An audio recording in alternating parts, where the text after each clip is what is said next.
So, Kubernetes, something I have been avoiding like the plague on this channel because it just looks way too damn complicated. Today, I am going to force myself to spin up a Kubernetes environment and I am going to pretend to like it. I'm just kidding. It's a lot more simple than I thought it was going to be. Running Kubernetes in your home lab will solve a bunch of problems you probably don't have. It's generally designed for managing multiple containers or pods across many machines at a large scale. We're talking companies running hundreds, if not thousands, of different containers across dozens of servers all over the world. Docker Compose for single server setups are going to handle just about everything beautifully. If something goes down, you restart the stack. If something breaks, you have a backup. You have a backup, right? I hope you have a backup. However, Kubernetes is the industry standard. It is important to learn if you are in DevOps, SRE, or any infrastructure role. And if you're going to run K3S, your home lab is probably the cheapest and easiest place to start tinkering, learning, and playing. No cloud bill, no pressure, just either a couple VMs with similar specs or a couple mini PCs. Which, by the way, that's where these guys come in. This is the Zimaboard. Well, not this specifically, this is a piece of the packaging, but I'm going to be running 3 of them. You got dual SATA 3.0 ports, so you could use these as a little NAS if you want to. We have dual 2.5 gigabit networking, which is fantastic. 4K display out, which unfortunately it's a mini display port, so you got to get a little adapter. And it's a quad core Intel CPU. It doesn't say on here, I believe it's the Intel N150, which is a great little low power CPU, especially for something like Jellyfin. Has really good Intel QuickSync and all that. I believe the machines I have are 16 gigs of memory. It looks like if Apple was going to make a little single board computer, this is what it would look like. It's all aluminum shell, absolutely beautiful. Ton of different accessories. You can see this one that I have here has the kind of hard drive tray, has a little holder if you want to add a PCIe accessory. Overall, these are great little devices, and especially for building a nice little clustered environment like this, they're all relatively low power. They all are the same spec, so it's perfect. But real quick, we're going to need to give a special shout out to the sponsor of today's video, and that is Plural. Alright, so if you're managing Kubernetes clusters, you already know the pain. You've got kubectl open in one terminal, Argo in another tab, Prometheus and Grafana dashboards everywhere, maybe some janky scripts you wrote at 2 a.m. holding the whole thing together. It works, but it is a lot. And that's where Plural comes in. This is a Kubernetes fleet management platform that brings all of that into one place. You get full visibility across your clusters, GitOps deployments, monitoring, troubleshooting, everything in a single interface. No more bouncing between 5 different tools just to figure out what pod is crash looping. But something that was kind of exciting to me is that they just rolled out their new AI-powered Copilot features that are genuinely useful. So say you've got an alert firing or a deployment that is stuck. Instead of digging through the logs and YAML files for an hour, Plural's AI will surface the issue, explain what's going on in plain English, and recommend a fix. For smaller teams that don't have a dedicated platform engineering group, this is huge. You're basically getting the capabilities of a much larger ops team without the headcount. And probably the best part is you could just sign up with a card, start using it immediately. No sales calls, no waiting around for a demo, just sign up and go. If you're running Kubernetes and want to simplify your stack, check out Plural. If this is something that interests you, go ahead to the first link down in the description, give it a click and try it out today. I promise if you're juggling multiple tools, this will simplify your Kubernetes deployments. Let me give you the shortest possible explanation of what Kubernetes is and how we're kind of using it today. Nodes are going to be our machines. In this case, I have 3 of these Zimaboard 2s that we're going to be installing this on. One is going to be our server node or our control plane, and 2 are going to be our agents, also called workers. The server node is our brain. It decides what to do, where things run, and our agents are just our workers. They do what the brain tells it to do. Pods are the smallest unit in Kubernetes. Think of a pod as a wrapper around 1 or more containers. Most of the time, it's just 1 container per pod. So for example, we're going to be running Nginx, so we have 1 Nginx container within the pod. Deployments are how you tell Kubernetes you want 3 copies of this thing running. Kubernetes will figure out what nodes to put them on, and if one dies, it will spin up the replacements automatically. And then services are how the pods are actually going to talk to each other and how you access them from outside of the cluster. Since pods can move around and get new IP addresses, a service gives you a stable way to reach them. And that's really the absolute bare bottom basics of what you need to get started. And one thing to note is we're not actually going to install full-blown Kubernetes in our system here. We're going to be installing K3S. It's a lightweight distribution of Kubernetes made by Rancher, now part of SUSE. Don't let the name confuse you. It's certified by CNCF. It's real Kubernetes. It's just stripped down, doesn't have a bunch of the cloud stuff and bloat for local environments, testing, even smaller deployments. It's awesome. It comes with everything you need. It's a single binary under 100 megabytes. It has a SQLite by default. Built-in load balancer, installs quick. Alternatively, another one that we could have used is MicroK8s, but that installs with a snap package. It's directly from Canonical, which would make sense considering I'm going to be doing this on Ubuntu, but I'm just going to go with K3S, single command, low dependencies, and it's used by a lot of people. So here we are on our system now. But yes, I am currently on Windows just because I'm testing a PC for another video. But that aside, what have I done so far? We have Ubuntu running on all those Zimaboards. We have 3 of them, SSH'd into all of them. I've set static IPs, so you can see we got 191, 192, and 193 with the appropriate host names for what they're going to be used for. And the system is up to date. So beyond that, we are good to go. Now you can see right here, this is the K3's quick start guide. We're just going to use their installation script, grab that, and we're going to install this on the server node. Now, as you can see, I have my K8 server, and these two are going to run as my agents. So we're going to right click, we're going to install this right here, type in our sudo password, and it's simple as that. It's now installed, ready to go. We don't have any dependencies or any weird things that we had to do or configure to get that up and going. And we can see it running with a systemctl status command. So it's running right there. And then we could also check the node with a K3S kubectl get nodes command. So you can see my K8's server is ready, which this is acting as my control plane. Now to add the agent nodes, we are going to need to know our IP address, which we already do, and we're going to need the node token. To get the node token, it is a sudo cat command to actually print out a file, and that's going to be in var lib rancher K3S server node token. If we hit enter, we can see our token right here ready to use. This is essentially the password for joining the cluster, so do make sure you treat it like one. Don't share it all willy-nilly. Now let's go ahead and add our 2 agent nodes. So we have our agent nodes right here, and what we're going to want to do is use this command right here. So it's going to run kind of the same curl command. It's going to get the K3S for us.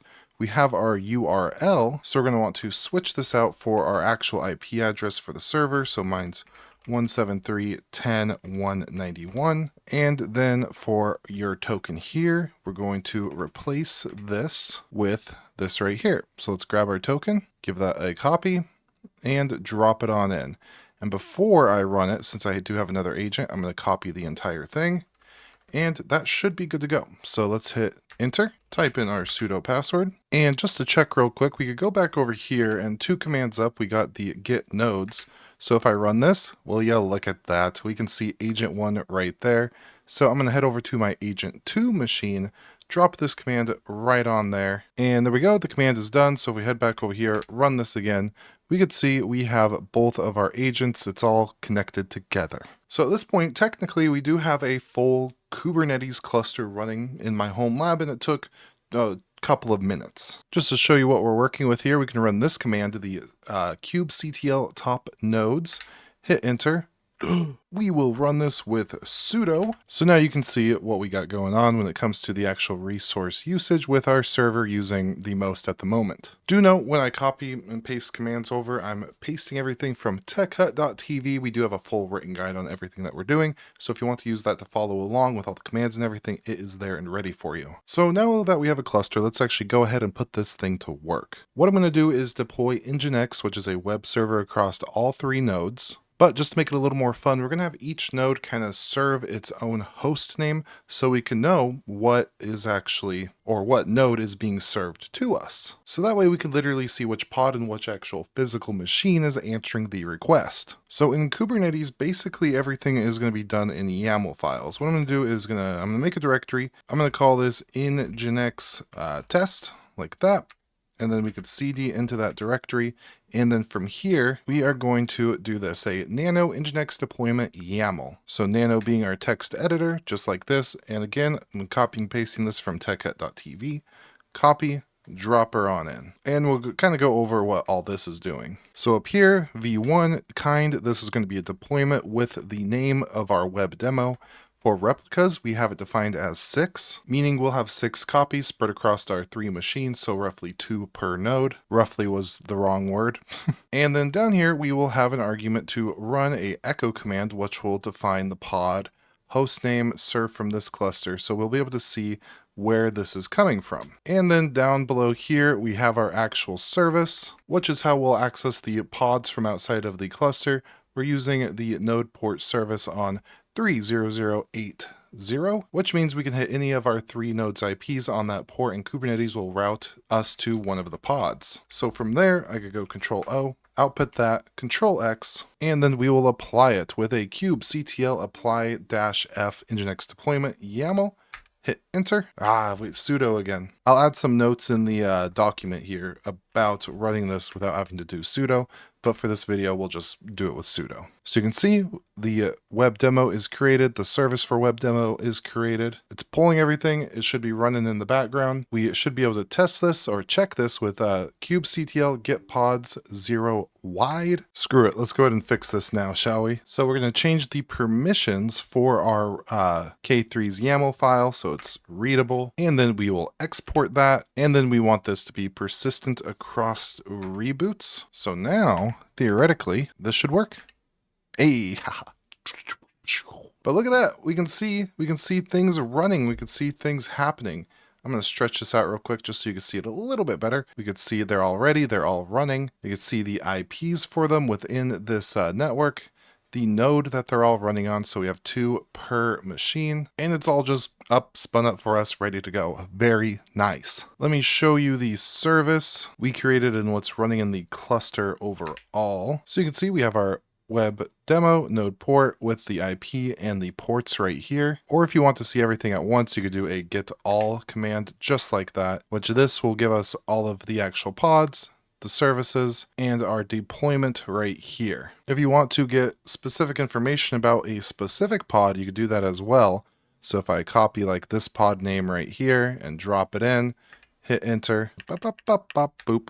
There we go. So if I scroll up, you could see a lot more very detailed information about this specific pod. And just like with Docker, we could also see logs of a specific pod. So actually, if I just go kubectl logs and then that, you could see the logs for that specific pod. So now if I actually open up a web browser here, we can kind of see what this looks like. So if I open this up and we'll go to HTTP at one of our nodes here. So let's go to 9, our main one, our server, at the port 30080. Hit enter, and we can see this is served in the K3 or the K3 cluster, and we have our pod name here. So if I go on and scroll back up here to where it says what pod this is on, we could see this is in ending in RQ. We have RQ right here. So this is running on our server. If I demo this within our terminal, probably be a better example with a simple curl command, hit enter. You could see ending in GL. So every time I hit this, you could see it's serving up a different pod. I can hit any node IP and it works because it's just routing traffic to any of the healthy pods, regardless of what actual node that I'm talking to. And let's say theoretically, I wanted to scale this. I want more pods. I'm going to go ahead and drop this in here. This will scale it to 10 pods.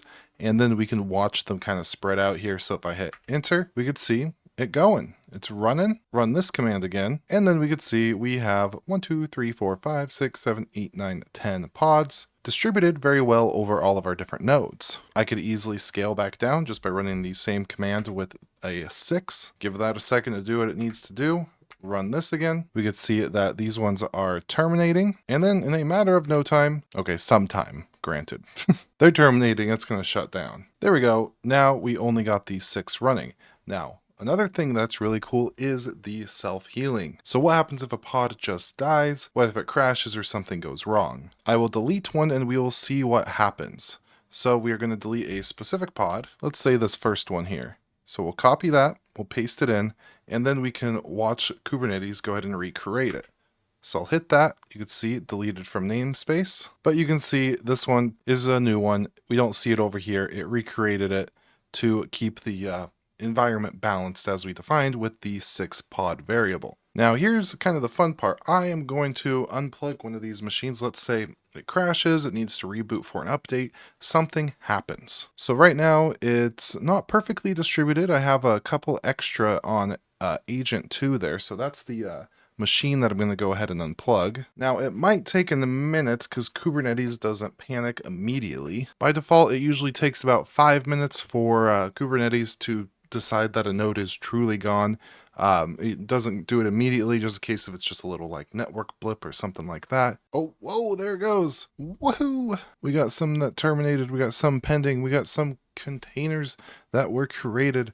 Let's go ahead and get out of here and see how it distributed these.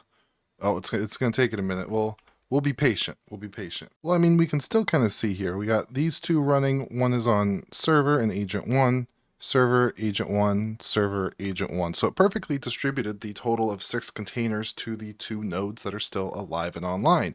And if I go plug it in, it should do the same thing the other way. So I got that plugged back in. And I do kind of like how it takes about 5 minutes for it to decide to do that, because that's about the time, well, less than the time that it takes for like a reboot or something like that, which is nice. If I control C out of there, you can see that my agent 2 node is back online. And if I look at our pods, we still have the distribution between our server and our agent. But let's go ahead and watch this again. So we'll do the watch variable here and just give this some time. Now these pods are not going to automatically redistribute.